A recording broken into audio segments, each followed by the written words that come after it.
ஒரு அழகான காட்டில் சிட்டுக்குருவி ஒரு வாழைப்பழ தோட்டம் வச்சிருந்துச்சு.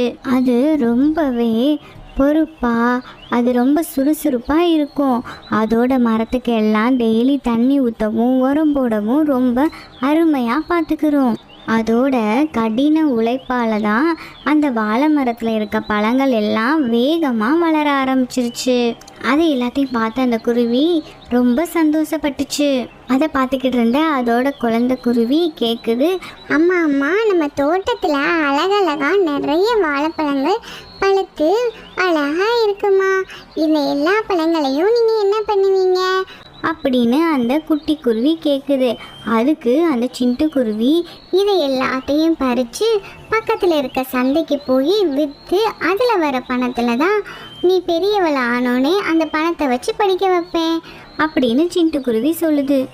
அப்போது அந்த குழந்தை